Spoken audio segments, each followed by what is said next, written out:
about 4,000 odd crores collected in July.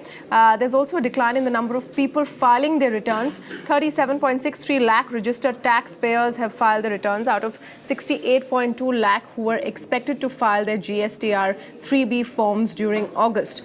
So what do these numbers show? Do they indicate a broader trend? And what is the road ahead? What will eventually even out in the coming months? Or are there devils in the details? So to discuss that, I'm joined by Bipin Sapra, member of CII National Committee on Taxation, and Ritesh Kanoria, partner of Dhruva Advisors, is also joining me in our Mumbai studios. Thank you to both of you for joining us on Bloomberg Quint this evening on Primetime Debate. Mr. Kanoria, I'll start with you. If you've had a chance to look at the numbers, there has been a marginal drop, but there is no real clarity on how much of it is input credit. What is the overall trend that you see from month two collections? See, if you would look at the current phase of filing the returns, I think there are a lot of challenges being faced by the taxpayers in terms of how the return needs to be filed, what is the kind of reporting needs to be done. You would be aware that there were a lot of system errors and system issues in terms of which the filings were actually virtually stalled, because of which the government has extended the deadlines. I think it would be too early to say that these are the exact revenue figures. Yes. One of the aspect is that the government has while the government has given some leverage, some timeline to extend the return filing date, they have taken it to October 10. I think that is maybe by November, December we would get an exact sense of where the revenue is going.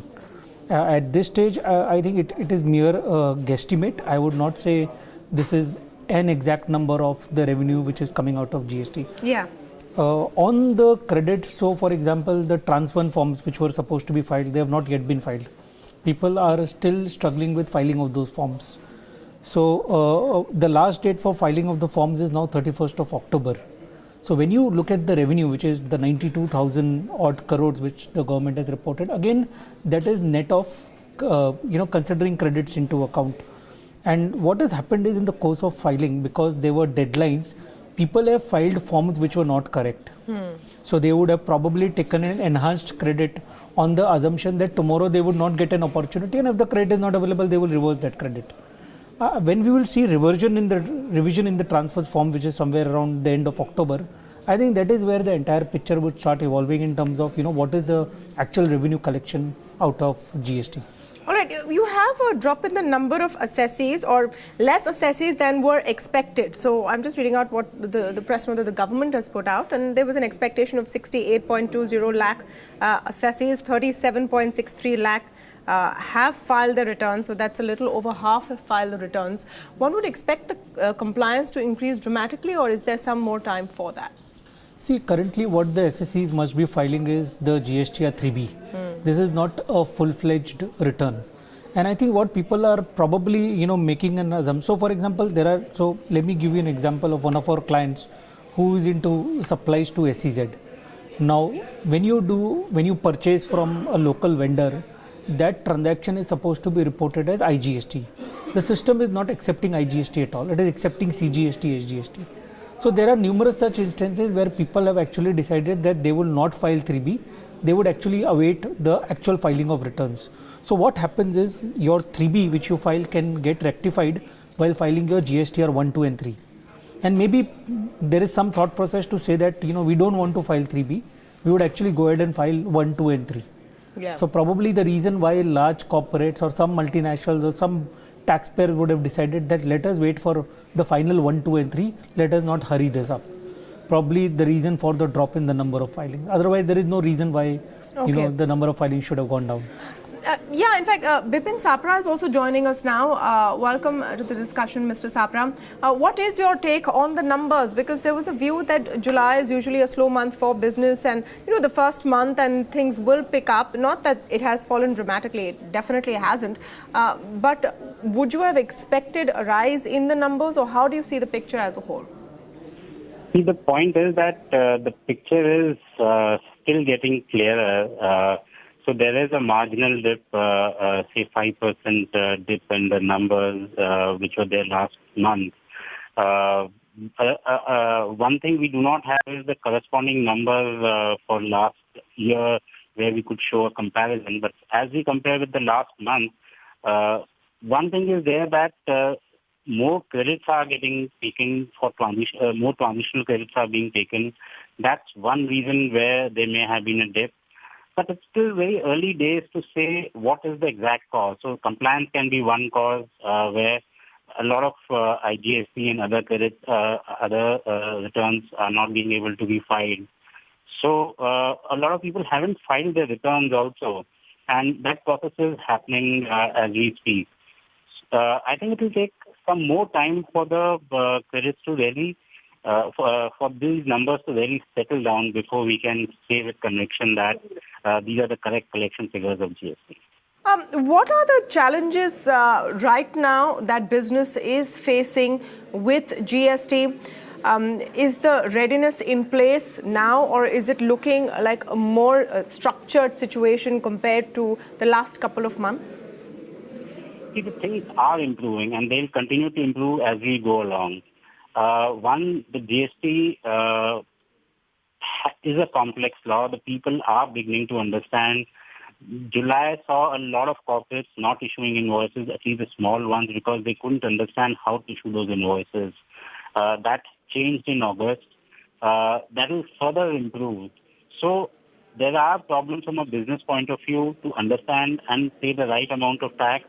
Was an issue, is changing, is improving each day as we go along. There was compliance issues. There were glitches in GST inside. They are also getting improved. People are filing their returns on a continuous basis. But the complete set hasn't happened.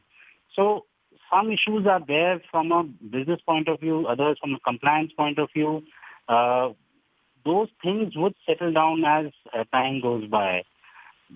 So still, I would say another couple of months before we can really say that with conviction that these are the correct figures which have come in. Right. Mr. Kanoria, in your view, what are the priorities that the government has to look at right now? And especially, corporates are still trying to figure out a system. They have advice and help. But the SMEs and the smaller businesses perhaps are the ones who are maybe taking a little longer to figure out. Is that a fair assessment that the smaller businesses are having a slightly tougher time? You're absolutely right, because see, what has happened is that when the filings started, it was merely a summary form. This is the first time probably where the GSTR 1 has got tested out. So we've done filings of the month of July. Even August has not happened until now. And this would be followed by a GSTR 2, which is the input credit matching. So clearly, not enough testing has been done on all these aspects. While one has been filed and people have reported the transactions, we are still seeing a lot of system issues or errors. And and why the system issues or errors are arising is because certain amount of validation checks have been put in place. There was no robust communication or documentation around what these validation checks would be. So for example, I upload a transaction with a GST number and the GST number is incorrect of the customer. A lot of such teething problems are expected to get resolved. That is the prime focus of the government, where the government want to ensure that at least the filings happen appropriately. I think that is the step number one. There is another larger issue which is now looming over, is the refund. Yes. The exporter's refund, which is creating a great deal of concern for everybody. And 6th October is the meeting on that particular aspect, and let's see what it evolves into. So in fact, what has been happening was pre-GST, there was an opportunity not to pay tax for export. You could have gone under advance authorization or some foreign trade policy scheme, not paid taxes, and would have exported your goods. Now we are in a situation where you ought to pay taxes and there is a huge amount of refund which is getting stuck. Again, that is creating a huge deal of concern, and the question is, where would this amount of money, the refund would come from? Would it be given in one shot? Would it be given in tranches? So all of those aspects would actually play out a great important role in terms of understanding where the government is heading towards the actual revenue collection. Okay. Just talking about refunds from the first month of GST collections, which is about 94,000 odd crores, the figure which came up for refunds was some 60,000 odd crores. 65,000 crores. Yeah, and the question was that where will that money come from? Absolutely. There is no refund figure which has been shared right now. there's no reason to assume that it does not exist. Of course, we are awaiting clarity. Is that one big issue that the government has to deal with? So this is certainly an issue. I don't know where does this figure of 65,000 crore come from. Probably the 65,000 crore was the credits which were being claimed by the taxpayers. As far as the exact figure of refunds are concerned, that is not going to be known till the refund forms are filed. Yeah. So today, for example, the system has not gone live where I can go ahead and file refund claims. So until and unless those refund claims are filed, I don't think so taxpayers or the government authorities would even know what that figure is going to be around. Okay. Bipin Sapra, if you can hear me, what in your view should be the steps the government needs to take to push GST compliance, and what do really businesses have to do? Because remember, GST, if you look at the big picture, is something that industry has been asking for a while. There has been a lot of time also given for businesses to prepare. What should be the focus and step forward for both the government and for industry?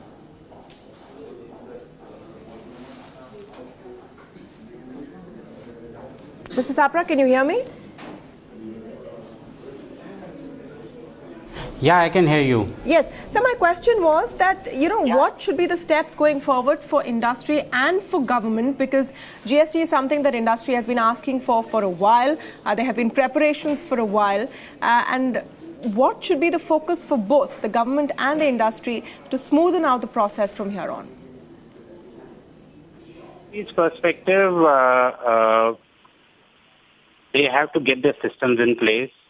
One of the major issues which the industry today is facing is that the system, the data is not yet fully functional. It hasn't been really tested fully. So a lot of the data would get tested when the GSTR2 gets filed and the credits get reconciled. So the industry has to get its IT systems in place first. It has to also look at whatever positions it has taken wherever those issues arise. The taxes which it is paying are being reported rightly and accordingly take the credits.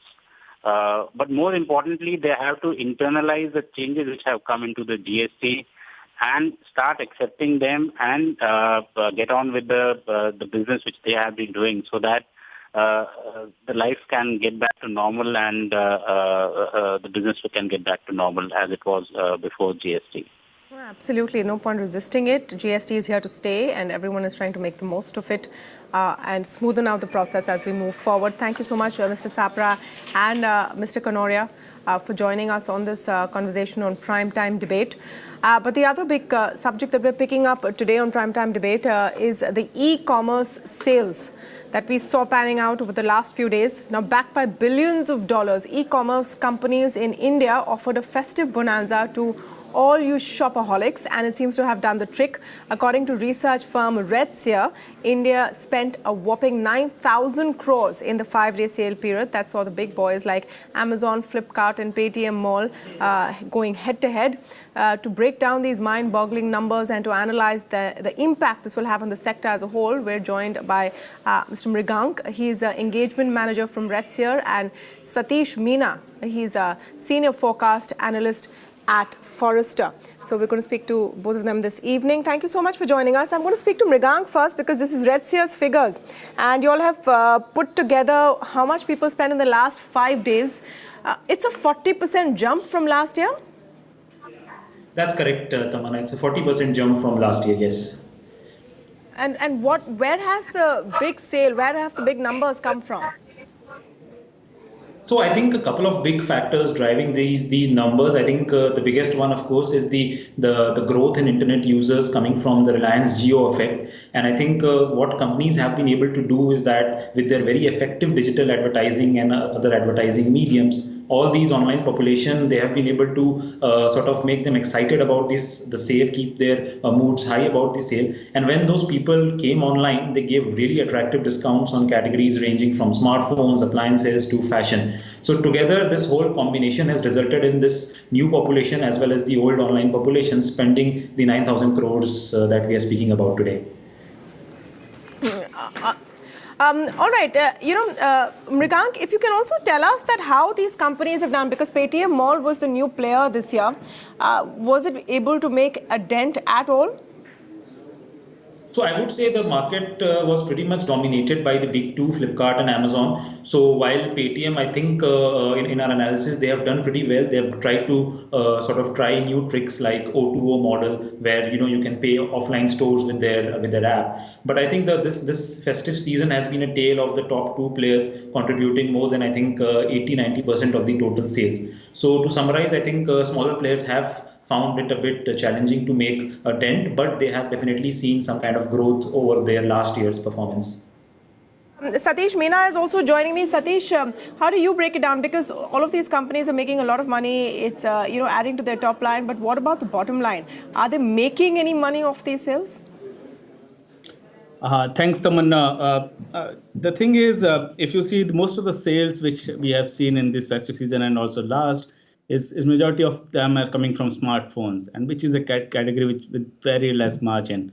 And that's the problem for these two companies, because the idea was to increase the number of categories they sell through these platforms, and also to increase the buyers. They might have increased the number of buyers, but in terms of the categories where customers are buying, remains almost the same. So we have seen some pick in large appliances. Otherwise, it's fashion and smartphone mostly. So that makes it more difficult for companies to make money through these sales. And the other thing is, our expectation was around 1.2 to 1.5 between these two companies. Yeah. But after seeing, the kind of reaction these companies are giving, we still don't think that the companies have met their internal targets through these sales. So the response is good, but it's not as good as the companies were expected through these sales. Can you elaborate on that, Satish? Because on the face of it, we're seeing a 40% year-on-year jump, but you're saying the response should have been better. What are you basing that on? Is it the fact that, big investors have pumped in so much money before sales season? Yeah, so two things. One is the impact of demonetization and the pre-GST purchases which have been made still not very clear. Second is, when you talk to these companies, all of them were saying that we are going to double the numbers which we did last year. So none of that kind of figures are still not available to us, but we still think that none of these two companies have doubled their sales as compared to last year. That was Flipkart said that this was their internal target, but so the overall growth is almost double the growth of the online retail market. But the kind of money they invested and the kind of buzz they created, it's still not matching the expectation for these companies. How would you respond to that, Mrigank? Because your report says it's a 40% growth. You've in fact titled that report saying biggest ever number of sales.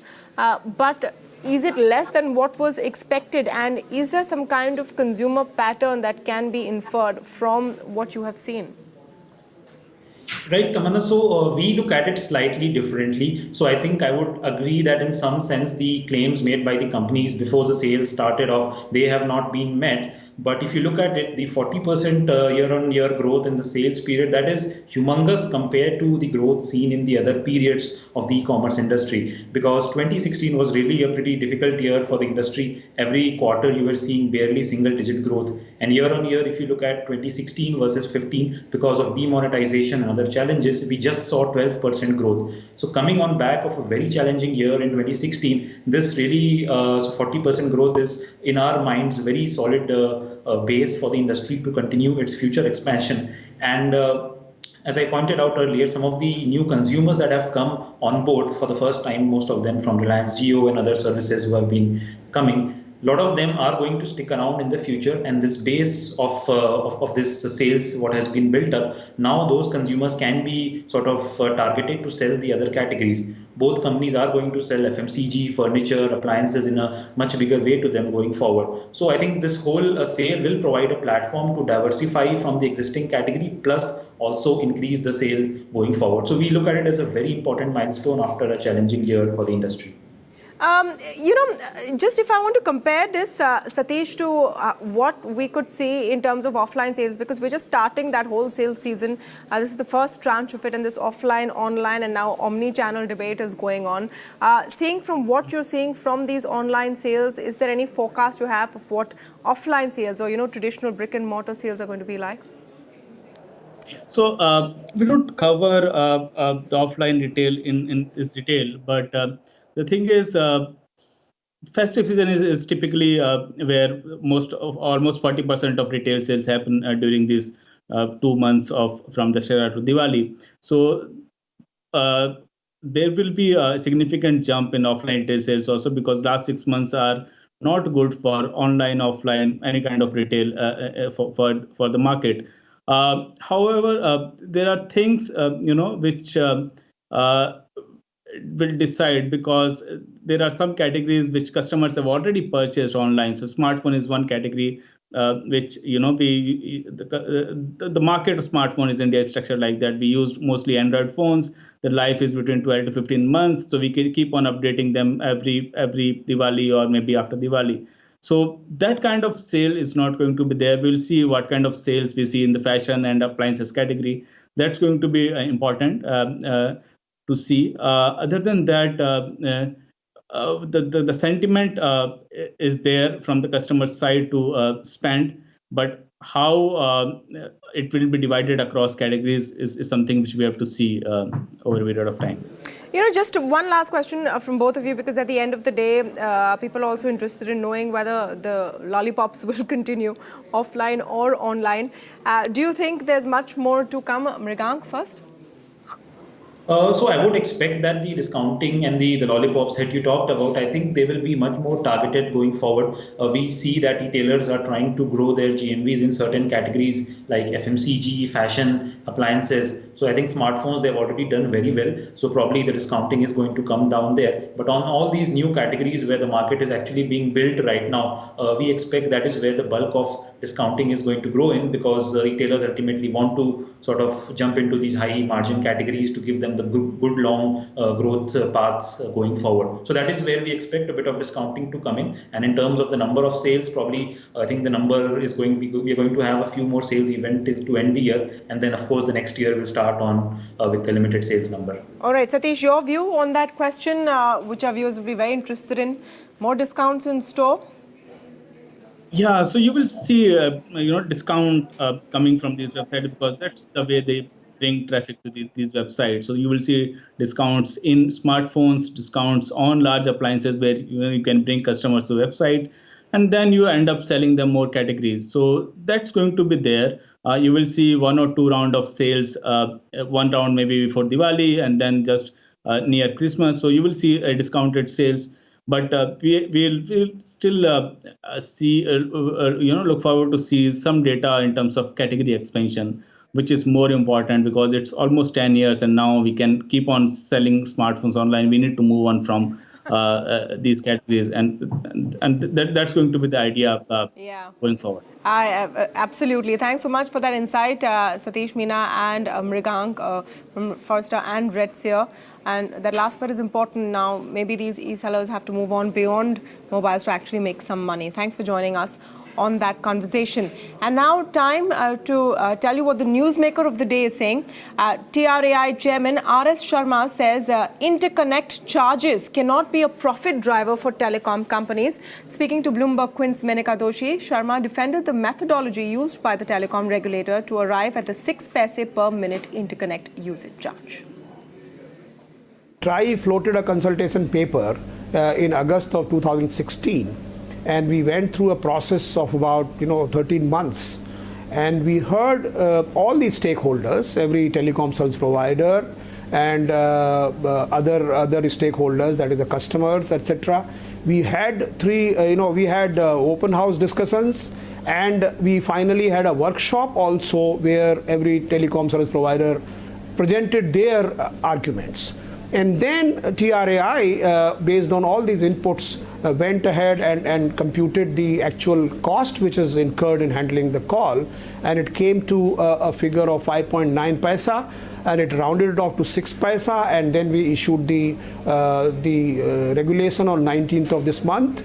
And as you will see, there are, the regulation has an explanatory memorandum, which actually is pretty explanatory in the sense that it contains 32 pages of explanation, which answers to that question as to why the TRAI took the review and other questions. And then it has the cost models and data sheets for computing this, and there are absolutely no assumptions in that. So essentially TRAI is duty bound to compute the cost and then fix that interconnect user charges. Can you explain to us whether the historic costs or the investments that the incumbent players have put in has been accounted for in that 6 paise cost, sir? No, certainly. What has happened is that the explanatory memorandum, if you see, it basically, in clear details, it explains as to why the historical costs and what kind of costs are to be included and what kind of costs are not to be included. So essentially that part you will find that in the model which we have used, the common costs are not to be included. And that's the way it has gone. So therefore, to say that you have not included the common cost, there are absolute reasons for that, adequate reasons for that, and which is explained in the memorandum. There is acknowledged stress in the telecom sector. Banks are also worried. Rating agencies have pointed out that, the stress is only increasing. So I will read from a quote from an India Ratings report that came out right after the IUC change was made to 6 paise, not to 0, that the credit metrics of incumbents are deteriorating on a year-on-year basis, thus indicating a gradual stress build-up in the sector. Net leverage has been increasing after witnessing a recovery in FY15, and interest cover has been on a downtrend. In the recent last few months, we've also seen an interministerial group speak with telecom companies to understand how this stress can be alleviated in whatever fashion that the government can alleviate it. So on the one hand, we have stress. On the other hand, we have now a potential reduction in revenue for the incumbent players. At least that is their allegation and calculation. You may not agree with that. Do the two square is my question to you. And the second part of my question is that they have suggested that they might consider going to court. This matter has gone to court once before the change in 2015 was made. Do you expect this to become a long litigious few years? Let me answer the first question. I think we are mixing a lot of issues here. I'm not very sure if the IUC has any connection with the stress in the sector. Whether it increases the stress or decreases the stress, I don't see any connection. Because if IUC is actually a charge, a money which is reimbursed to you as a telecom operator for handling somebody else's call, and that is based on the work done, the payment is based on the work done, then you are basically being compensated for whatever work you do. So in what way does it really increase the stress is not very clear to me. I also think, and everybody agrees, that IUC charges cannot be a profit vertical for any company and should not be. And therefore, reducing the IUC and reducing it just to the extent that it compensates the cost, this does not really contribute either positively or negatively to the stress of the sector. That's the answer to the first question. The second question answer is that, well, in this country, everybody has a right to go to the court. Everybody has a legal right to approach the appropriate legal forum. And therefore, if the telecom service providers go, I have no comments to offer on that. They have a right. And we also have a right to defend the TRAI stand in the court.